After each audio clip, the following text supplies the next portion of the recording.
예배를 시작하면서 말씀드렸던 것처럼 오늘은 참 감격스러운 날입니다.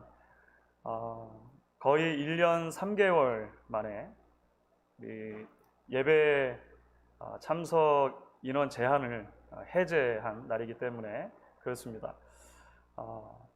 말씀드렸던 것처럼 저희의 모든 예배가 다 정상화되기까지는 앞으로도 한동안의 시간이 소요될 것이라는 생각은 합니다. 그럼에도 불구하고 제 개인적으로나 아마 예배 참석하신 여러분들, 가정에서 예배하시는 분들 마찬가지일 거라 생각을 합니다. 오늘이 가지는 그런 특별한 의미가 있으리라 그렇게 생각을 합니다. 설교를 준비하면서 팬데믹 초기 예배와 관련된 결정을 내리고 또 여러분들에게 전달해 드렸던 그런 텍스트 메시지들을 다시 좀 살펴보았습니다. 모일 수 없는 상황 가운데서 우리 성도님들께 안부를 전해드렸던 비디오 메시지들의 텍스트도 한번 살펴보았습니다. 가정예배 지침서, 또 그동안의 주보 좀 이렇게 들춰볼 수 있는 시간을 가졌습니다. 2020년 3월이네요. 작년 3월달 급박하게 막 변하는 매일매일 사실 죄송합니다. 하루하루 막 그 상황이 변했었는데 이렇게 매일매일 급변하는 상황 속에서 막 마음을 졸이면서 교회 예배와 관련해서 결정을 내리고 여러분들에게 전달을 해드렸던 그런 생각이 막 주마등처럼 지나갔습니다. 예배당에서의 모임을 완전히 다 캔슬하고 미리 녹음된 예배를 여러분들께 보내드려서 여러분들이 가정에서 예배를 드려야만 했던 그런 기간들이 있었잖아요. 그 기간 동안에 여러분들과 함께 나눴던 기도의 제목들이 마음을 계속해서 스쳐갔습니다. 2020년 5월입니다. 작년 5월의 마지막 주일이었는데요. 3개월 동안 교회에서 완전히 모이지를 못하다가 비로소 실시간 영상 송출이 가능하게 되어서 아주 제한된 숫자였지만 그래도 실시간으로 예배당에 모여서 예배 드렸을 때 그 감격스러웠던 순간들, 그 이후에도 한 1년이 넘도록 제한된 우리 성도님들이 예배당에 오셔서 함께 예배했던 그런 순간들이 막 이렇게 떠올랐습니다. 그래서 사실 제게는 오늘 예배를 처음 시작하면서 여러분들에게 전해드렸던 그 안부의 말씀이 각별한 의미로 다가옵니다. 제가 이렇게 말씀을 드렸습니다. 사랑하는 목양 성도 여러분, 좋으신 주님 안에서 여러분들 모두에게 안부를 전해드립니다. 평소 제가 여러분들께 묻는 안부와 크게 다르지 않죠, 사실은. 그럼에도 불구하고 우리가 지나왔던 시간들의 특별함이, 그리고 오늘이라고 하는 이 날의 특별함이 서로 주고받는 안부의 메시지 자체를 각별하게 만들어준다, 이런 생각을 해보았습니다. 오늘 우리가 함께 읽은 고린도후서 첫 2절의 말씀은 사실 편지의 안부 인사입니다. 고린도 지역에 흩어져 있는 성도들에게 또는 교회에게 사도 바울이 편지를 보내며 묻는 안부 내용으로 되어 있죠. 제가 다시 한번 읽어보겠습니다. 하나님의 뜻으로 말미암아 그리스도 예수의 사도된 바울과 형제 디모데는 고린도에 있는 하나님의 교회와 또 온 아가야에 있는 모든 성도에게 하나님 우리 아버지와 주 예수 그리스도로부터 은혜와 평강이 있기를 원하노라 말씀입니다. 바울 서신들을 여러분이 읽어보셨다면 사실 여러 서신서들의 인사말과 크게 다르지 않습니다. 그 내용만으로 놓고 보면 사실 바울이 늘상 전하는 인사말의 그 내용과 그대로 닮아 있다는 것이죠. 보내는 사람이 누구인지 받는 사람이 누구인지를 밝히고 그 이후에 하나님과 예수 그리스도 안에서 은혜와 평강을 전하는 내용이라고 하는 것입니다. 그런데 여러분 아십니까? 사도 바울의 이 인사말은 대단히 각별한 인사말이라고 할 수가 있습니다. 왜냐하면 그간에 고린도 교회가 지나왔던 시간들 때문에 그렇습니다. 그간에 사도 바울 개인이 지나왔던 시간들 때문에 그렇습니다. 교회로 보나 바울에게로 보나 그 이전까지의 시간들은 사실 밑바닥을 경험하는 시간이었다고 할 수 있습니다. 교회는 교회대로, 사도 바울은 사도 바울대로 많은 어려움을 겪었고 진통을 겪어왔다라고 하는 것입니다.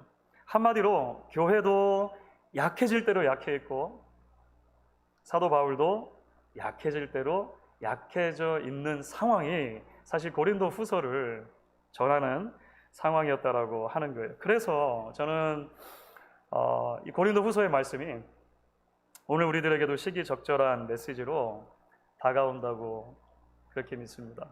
사랑하는 여러분, 코로나 팬데믹이 한편으로는 우리 인간이 본시 얼마나 연약한 존재인가라고 하는 것을 여실히 드러내 주었습니다.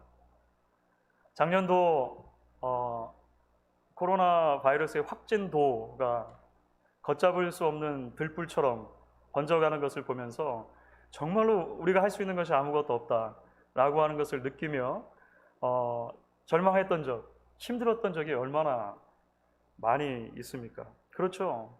우리는 본시 참 약한 존재들입니다.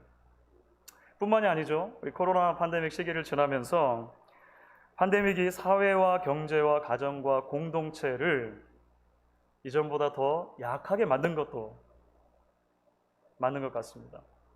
많은 성도님들의 비즈니스가 어려움을 겪었습니다. 우리 자녀들이 학교에 가서 공부를 하는 것도 참 힘들었습니다. 팬데믹 초기에 여러분 가족 식구들이 함께 얼굴을 마주대 보는 것도 많은 제한이 있었던 그런 시기들이 있었습니다. 그 가운데 어느 공동체나 마찬가지지만 교회 공동체도 우리 공동체도 크고 작은 어려움들을 겪었던 것을 보게 됩니다. 그렇습니다, 여러분. 우리는 참 약해졌습니다. 그렇다면 여러분, 고린도 후서 전체의 메시지가 무엇일까요? 바울이 고린도교에 보내는 이 편지를 통해서 말하려고 했던 주제를 한 문장으로 정리할 수 있다면 우리가 어떻게 정리할 수 있을까요? 그렇습니다. 그게 바로 약함 속에 발견한 능력이라고 우리는 요약할 수 있습니다. 약함 속에 발견하는 능력. 바울은 자신의 경험하는 수많은 약함들이 있는데, 수많은 한계 상황들이 있는데 그 약함과 한계 속에서 그리스도의 능력을 경험한다고 말합니다. 교회가 지나가고 있는 수많은 환난과 어려움이 있는데 그 교회의 약함과 어려움들 속에서 그리스도의 능력이 나타난다고 말을 해요. 단순하게 약함이 강함으로 대체되는 것이 아닙니다. 놀랍게도 앞으로 우리가 계속해서 고린도후서를 살펴보게 될 텐데요. 약함을 그대로 놔두시고도 하나님의 강함이 얼마든지 드러날 수 있다는 것을 바울은 계속해서 이야기를 합니다. 그것이 복음의 진정한 능력 가운데 하나라고 우리에게 밝혀준다라고 하는 것이죠. 여러분, 어떻게 이런 아이러니가 가능할까요? 어떻게 이 복음 메시지의 반전이 오늘을 살아가는 우리들에게 의미 있는 메시지로 와 닿느냐라고 하는 것입니다. 이 질문에 대해서 우리가 이제 앞으로 후반기 동안에 고린도 후서 말씀을 계속 살피면서 답을 달아가겠습니다만, 오늘 이제 우리가 함께 서론적인 차원에서 조금 몇 가지 이야기를 나눠보려고 합니다. 특별히 고린도라고 하는 지역, 그리고 고린도 교회, 그들이 지나왔던 여러 가지 삶의 궤적들, 교회 공동체의 경험들, 그리고 그런 경험들과 관련해서 사도 바울의 고린도 후서를 통해 주시는 전체 메시지가 어떤 식으로 연결이 되는지 오늘 간략하게 좀 먼저 서론과 같이 이야기를 해보면 좋을 것 같습니다. 고린도라고 하는 도시, 지금의 그리스 지역입니다. 예전에는 마게도냐 지방이라고 성경 당시에는 불렀습니다. 그리스 지역의 가장 남단에 펠로폰네소스라고 하는 반도가 있습니다. 연결은 돼 있는데 땅하고 연결은 돼 있는데 이렇게 반도처럼 되어 있습니다.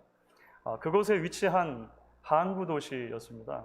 고대로부터 바다를 끼고 있으면 사실은 도시가 많이 발전하게 되는데, 특별히 고린도라고 하는 도시는 에게해와 지중해를 연결하는 위치에 있기 때문에 상업과 무역이 대단히 발달한 도시였다라고 역사가 그렇게 기록을 합니다. 그래서 고린도라고 하는 도시는 바울 당시에 이미 부와 힘과 쾌락의 상징처럼 사람들 사이에 인식이 되었습니다. 어마어마한 거대 도시였다라고 보시면 될 것 같아요. 그러니까 마게도냐 지역, 그리스 지역 전체에서 가장 부유한 도시였습니다. 제일 돈이 많은 도시, 여러분 이렇게 생각하시면 됩니다. 그런 부를 바탕으로 해서 정치, 경제, 종교, 철학 이런 모든 것들의 그 지역 일대에서 중심지와 같은 역할을 고린도가 했습니다. 고린도에 거대한 신전들이 즐비했습니다. 그리스와 로마의 신들이 즐비했는데, 그 중에서도 포세이돈 신에게 헌정하는 의미로 이스트미아라고 하는 그 체육 제전이 벌어지는데요. 그리스 문화권에서 4대 제전이 있는데 올림픽 제전이 가장 크고, 우리가 알고 있는 올림픽이 가장 크고, 그 다음 이스트미아 체전이라고 하니까 사실 어마어마한 규모의 그 운동회가, 체전이 2년에 한 번씩 고린도 지역에서 열렸다라고 역사가 기록을 합니다. 고고학적인 발견에 의하면 고린도 지역에서 큰 극장, 터가 발견되는데 아마 최대 수용 인원이 18,000명 정도였을 것이라고 생각을 해요. 그 외에 3,000명 정도가 들어갈 수 있는 콘서트 홀도 있었으니까 사실은 당시로 보면 어마어마한 부유한 도시였다는 것을 우리가 미루어 짐작을 쉽게 할 수 있을 것입니다. 자연스럽게 이런 부와 위치적인 요건 때문에 고린도는 쾌락과 방탕함의 대명사처럼 여겨지기도 했습니다. 여러분 어디선가 한 번쯤은 들어보셨을 텐데요. 그래서 그리스 사람들의 말에 고린디아 조마이라고 하는 단어가 있습니다. 고린디아 조마이라고 하는 단어는 고린도 사람처럼 되다, 고린도 사람처럼 행하다, 또는 고린도처럼 되다, 뭐 이렇게 해석할 수도 있거든요. 당시 사람들은 이 단어를 음란하다, 방탕하다 라고 하는 단어와 같은 의미로 사용할 만큼 고린도는 그런 도시였다라고 하는 것입니다. 한마디로 고린도는 힘의 논리가 지배하는 도시죠. 성공의 논리가 지배하는 도시입니다. 돈이 곧 능력과 성공의 잣대가 되었습니다. 돈을 많이 벌고 성공하기 위해서 사람들은 자신을 잘 포장해서 사람들에게 소개하는 것을 굉장히 중요하게 생각했고, 내가 할 수 없으면 다른 사람의 추천서를 받는 것 굉장히 중요하게 생각했습니다.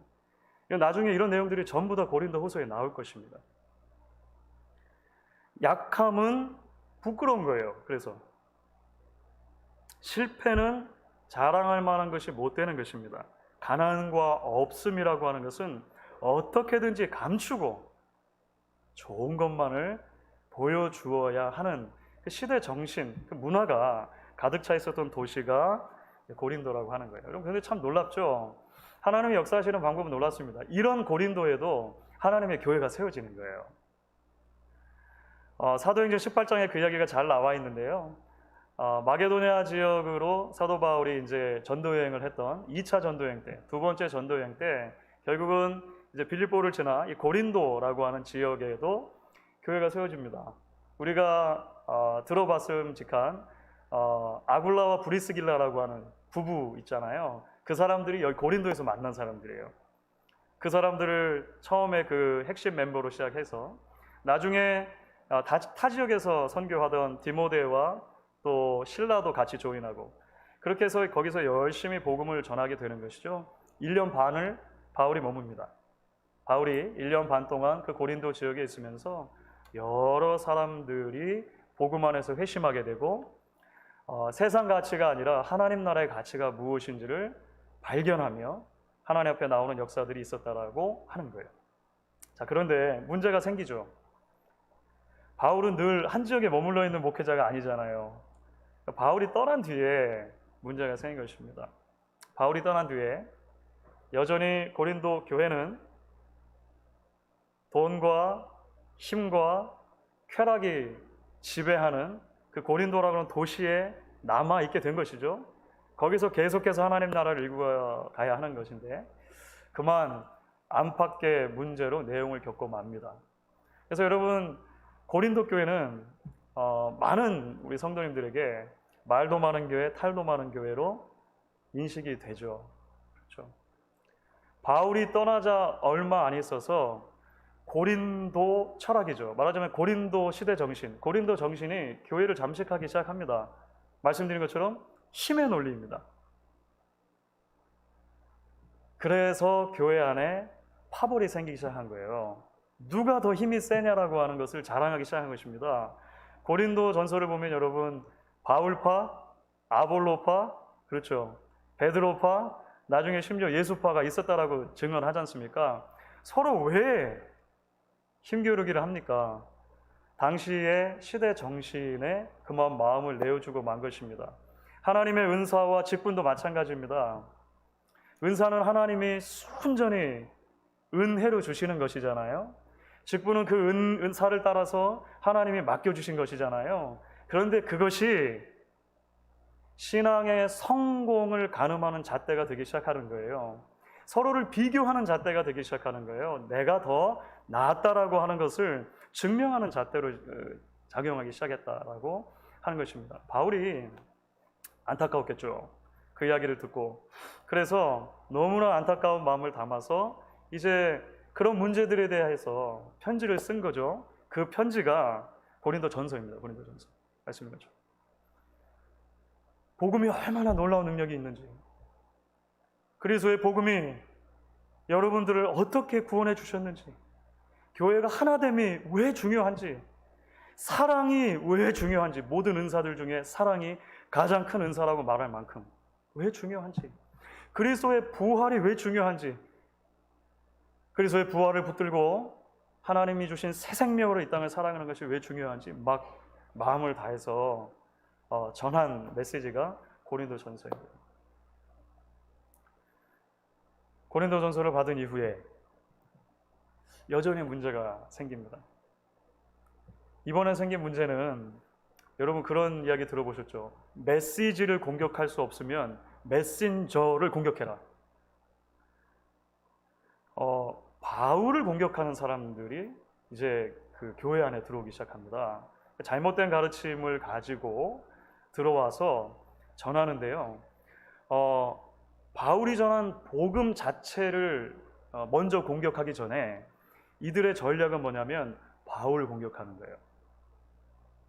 바울을 공격할 때 어떤 방식으로 공격할까요? 한마디로 말하면 고린도 정신에 비추어 볼 때 바울은 철저하게 패배한 실패자라는 거죠. 실패자라는 거죠. 여러분, 바울을 보십시오. 하나님의 부름받은 그리스도의 사도라고 하는데 사는 모습을 보면 그야말로 거지같이 살지 않습니까? 말하는 거예요. 일정한 거처 없이 돌아다니며 먹는 것도 제대로 먹지 못하고 잠도 제대로 자지 못하지 않습니까? 가는 곳마다 환영받는 것이 아니라 핍박받기도 하지 않습니까? 심지어 그가 타고 있던 배가 풍랑을 만나서 난파되고 죽을 뻔한 고비를 몇 번이나 넘겼지 않습니까? 말하는 거예요. 조금은 야비한 방식인데 외모를 가지고도 말합니다. 바울을 보십시오. 우리와 다르게 얼마나 보잘것없이 생겼습니까? 고린도 교회에 들어온 슈퍼 사도들은 그렇게 말하는 거예요. 심지어 그는 말이 얼마나 어눌합니까? 글을 써서 보낼 때는, 여러분들 고린도전서 받아보셨죠? 글을 써서 볼 때는 참 능력 있는 사람 같은데 실제로 만나봤을 때는 어떻습니까? 말이 어눌하고 연약해 보이지 않더이까? 말하는 거예요. 그러니 바울이 그렇게 약한 사람이니, 바울이 그렇게 내놓을 것이 없는 사람이니 그가 전하는 메시지도, 복음의 내용도 믿지 못할 만한 것이 아니겠습니까? 이렇게 말하는 거예요.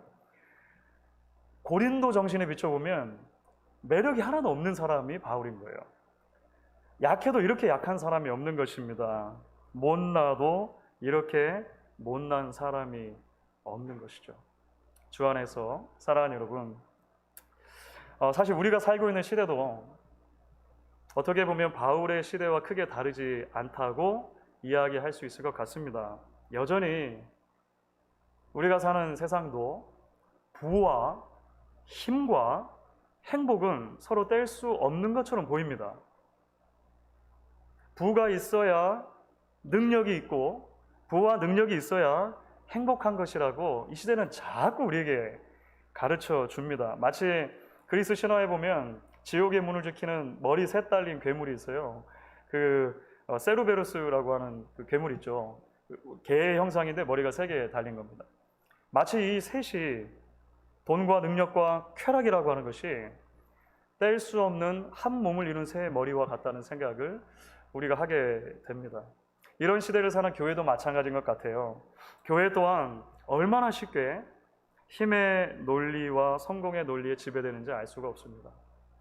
외모나 외형이 자랑거리가 되고 재정과 성도의 숫자가 성공의 척도가 되는지 알 수가 없어요. 오늘날도 너무나 많은 자리들에서 우리는 이런 방식으로 교회와 성도의, 목회자의 성공을 가늠하곤 합니다. 하지만 여러분, 그것은 고린도 정신이죠. 고린도 정신은 십자가의 정신과는 차이가 있는 것입니다. 세상이 말하는 힘과 성공과 쾌락의 정신은 복음의 정신과는 거리가 먼 거예요. 그래서 우리는 다시 한번 바울이 전하는 메시지에 귀를 기울여야 하는 것입니다. 고린도후서에서 바울이 말하려고 하는 메시지의 핵심이 뭐라고 말씀드렸습니까? 그렇죠. 약함 속에 발견하는 하나님의 능력입니다. 낮아짐을 통해 역사하시는 그리스도의 능력이라고 하는 것이죠. 여러분, 우리가 앞으로 계속해서 이런 메시지를 살펴보겠습니다만 고린도후서 전체를 통해서 거의 핵심 구절과 같은 두 구절을 함께 나눠보면 좋겠습니다. 사실은 여러분들이 잘 아시는 구절입니다. 여러 차례 저도 인용을 해드렸던 구절입니다. 그런데 방금 전에 말씀드렸던 모든 내용들을 마음에 담고 우리가 읽으면 이 구절들이 가진 진정한 의미가 우리에게 새로운 각도에서 다가올 것이라고 생각을 합니다. 첫 번째 구절은 고린도후서 4장 7절입니다. 많은 분들이 사랑하는 구절입니다. 고린도후서 4장 7절입니다. 여러분 같이 한번 한 목소리로 읽어보겠습니다. 우리가 이 보배를 질그릇에 가졌으니 이는 심히 큰 능력은 하나님께 있고 우리에게 있지 아니함을 알게 하려 함이라. 바울은 말하는 거예요. 우리는 질그릇이라는 거예요. 질그릇은 연약합니다. 질그릇은 보잘것 없습니다. 질그릇은 값싼 것입니다. 값어치가 많이 나가는 것이 아니에요. 그런데 참 놀랍죠.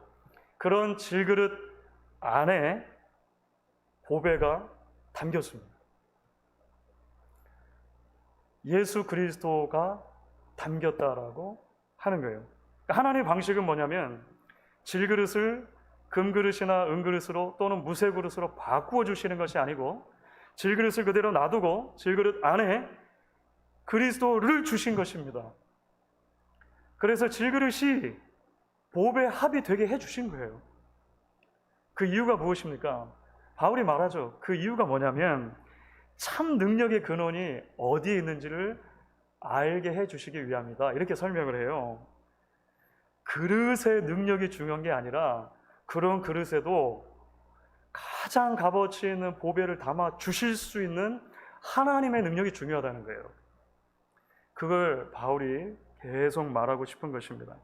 그래서 성도의 진짜 능력은 내 안에 담긴 분의 존귀함과 소중함을 더욱 더 알아갈 때 나타나는 것이라고 말하는 것입니다.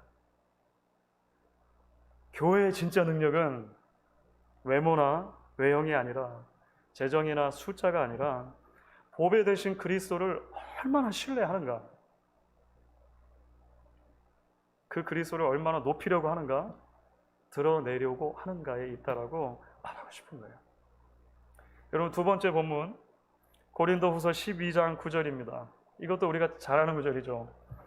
우리가 아는 것처럼 바울이 자신의 육신의 질병이 있었어요. 바울은 육신의 질병까지 있었습니다. 그 공격의 주제가 되기도 했거든요. 그래서 3번이나 하나님께 기도해요. 3번이나. 그때 주신 말씀이죠. 같이 한번 고린도후서 12장 9절을 읽겠습니다.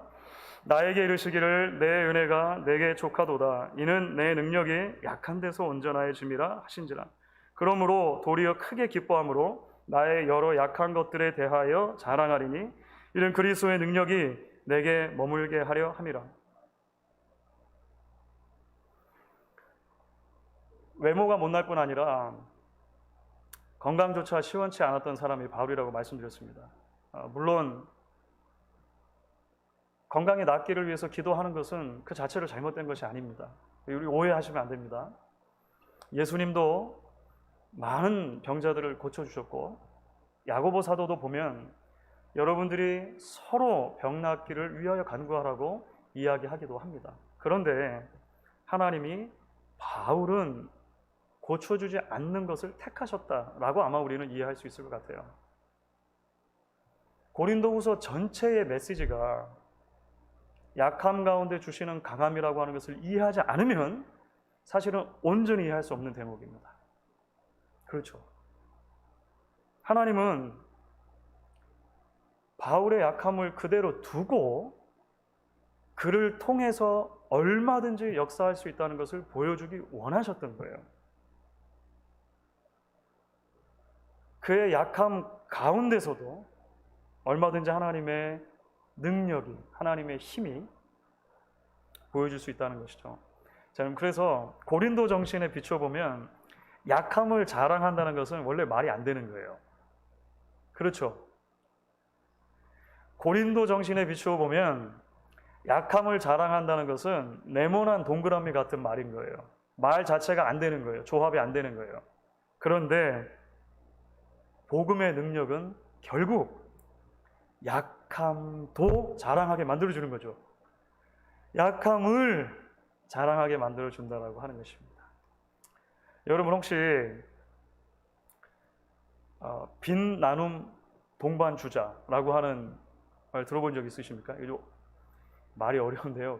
빚 나눔 동반 주자. 이게 사실은 한국에서 그 시각 장애인들의 달리기를 돕는 가이드 러너들을 말하는 거예요. 사진을 한번 보여드릴게요. 여러분이 보시는 사진의 왼편에서 달리시는 분은 앞을 전혀 볼 수 없는 시각 장애인입니다. 그런데 그 시각 장애인과 함께 뛰어주는 그 장애를 갖지 않은 분이 있으신 거예요. 이런 분들을 빈 나눔 동반 주자라고 이렇게 부릅니다. 달리기는 참 좋은 운동이잖아요. 그런데 시각 장애를 가진 분들은 마음껏 달릴 수가 없지 않습니까? 그래서 이런 그 동반 주자들이 볼런티어로 섬기면서 이분들을 돕는 것이죠. 그냥 평소에 운동하고 싶은 생활체육인부터 시작을 해가지고 훈련하는 사람들. 지금 보시는 사진은 이제 풀 마라톤을 뛰신 것입니다. 그러니까 이렇게 마라톤까지, 심지어 해외까지도 그래서 막 나오신다 그래요. 이런 동반주자들이 함께 함으로써 그렇지 않으면 그 가지고 있는 약함 때문에, 한계 때문에 정상적으로 달리기를 할 수 없는 분들이 도움을 받게 되는 것이죠. 그런데 여러분 보이시는지 모르겠습니다만 이 두 분 사이에 보시면 팔과 팔에 뭐가 묶여 있습니다. 끈이 하나 있어요. 끈. 그냥 이렇게 늘어났다 줄었다 하는 그 일라스틱 밴드입니다. 그런 밴드로 하나 묶어 놓은 거예요.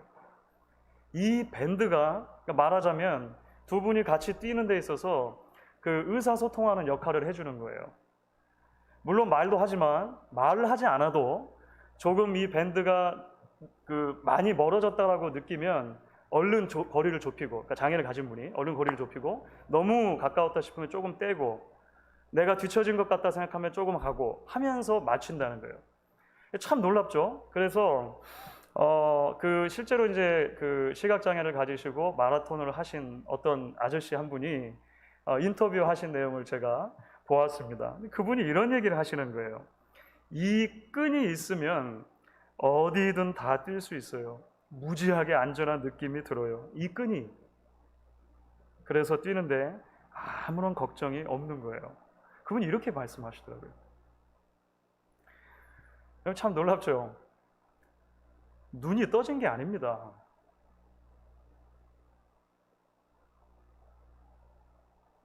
그분으로 보면 사실 변한 건 아무것도 없어요. 그런데 다른 동반주자 한 분과 한 끈으로 연결되면 그게 힘이 되는 거예요. 그것이 마라톤의 전 구간을 42.19km를 뛸 수 있게 만들어 준다는 거예요. 사랑하는 여러분, 장애가 없는 이와 끈 하나로 연결된 것만 해도 이렇게 놀라운 능력이 경험된다면 그럼 복음은 어떻습니까? 복음은 하나님은 아들 예수를 우리에게 보내어 버리셨습니다. 우리 안에 그 보배로우신 예수 그리스도를 담아 주셨습니다. 뿐만 아니라 지금도 그의 능력의 오른손으로 우리를 붙들어 주시겠다 약속하시고 세상 끝날까지 우리와 동행하시겠다고 약속해 주십니다. 이 말씀이 우리에게 힘과 위로가 될 수 있기를 바랍니다. 이 말씀이 고단한 팬데믹 가운데도 우리가 서로에게 진정한 복음 안에서의 안부를 전할 수 있는 제목 될 수 있기를 주의 이름으로 간절히 축원하겠습니다.